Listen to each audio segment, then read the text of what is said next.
Masechet Shabbat résumé du Daf Kafret. On a vu dans la Mishnah que la Tumat Ohalim, qui veut dire la tente sur le mort, qui devient elle-même tamée, non seulement ce qui est en dessous, mais même elle-même, elle devient tamée, et donc il faudrait la purifier ensuite. Cette Touma là ne concerne, de ce qui sort du bois, de l'arbre, que le lin. Le lin est la seule matière qui sort de l'arbre et qui devient, on appelle ça, on trouve dans les psukim que ça s'appelle de l'arbre, et que malgré tout, elle devient elle-même tamée. D'où on sait ça? Répond la Gemara, on apprend ça par une Xerashava du Mishkan.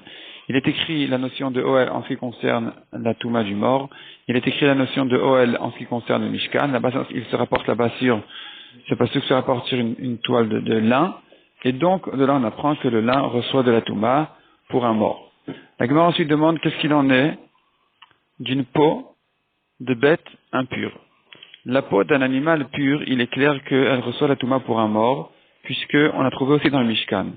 La peau, par contre, d'un animal impur, d'un animal interdit, comme le chameau, l'âne, le cheval, est-ce que sa peau qui a servi de toit sur le mort, elle devient elle-même tmé à vie ou non? C'est la question de Rabbi Elazar. La Gemara explique qu'en fait, le fond de la question, elle est à savoir, est-ce que dans le Mishkan, il y avait une peau d'animal interdit? Et le fond, en fait, de la question, c'est que la Torah nous dit qu'il y avait les peaux de l'animal qui s'appelle tachash. On ne sait pas si le tachash était permis ou interdit. S'il était interdit, alors on a trouvé dans le Mishkan un Ohel, une tente de peau d'animal interdit, donc on dira que les peaux d'animaux interdits reçoivent de la Touma.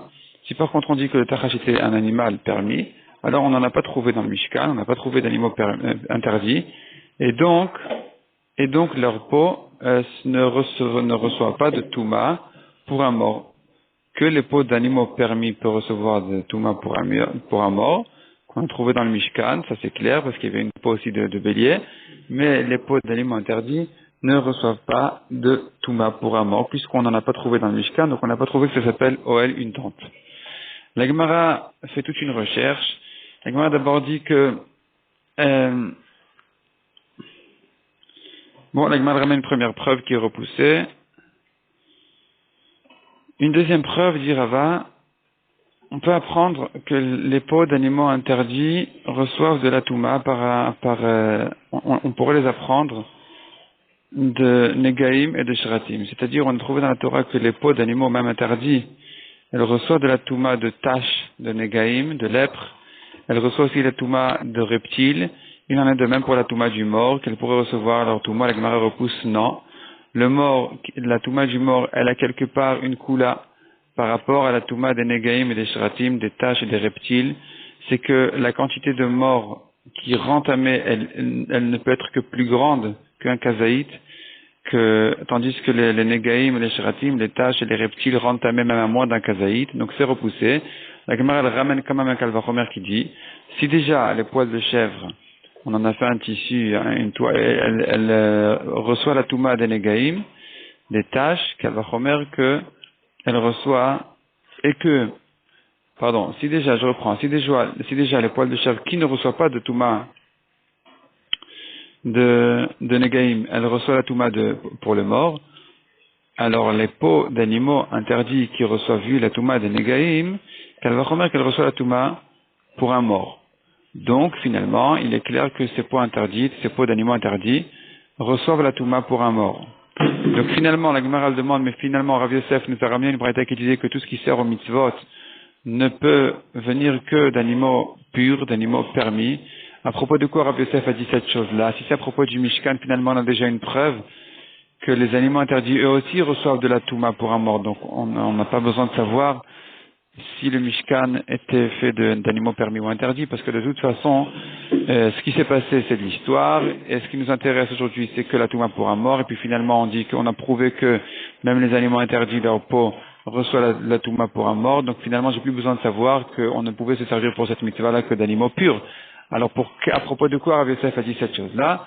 La Gemara fait encore une petite recherche, et finalement, la Gemara trouve les lanières des tefilines. Les lanières des tefilines ne peuvent venir que d'animaux purs.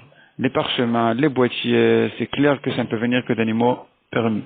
les poils qui servent à attacher les parchemins et les tendons qui servent à coudre les boîtiers, aussi c'est clair par la Chalem Moshe Mishina et toutes ces choses-là, que ça doit venir d'un animal pur. Mais les lanières, on a trouvé dans la Chalem Moshe Mishina leur couleur, que ça doit être noir totalement, il faut faire attention à ça d'ailleurs, mais cependant on n'a pas trouvé de la Chalem Moshe Mishina que ça doit venir d'un animal pur. Ça c'est ce que Rabbi Yosef nous a appris, que tout ce qui sert à une mitzvah doit venir d'un animal pur uniquement. La Gemara revient un petit peu en arrière. L'animal qui s'appelait Tachash du temps de Moshe Rabbeinu, qui a servi donc pour sa peau, pour le Mishkan, est-ce que c'était un animal pur ou impur? La Gemara prouve que c'était un animal pur.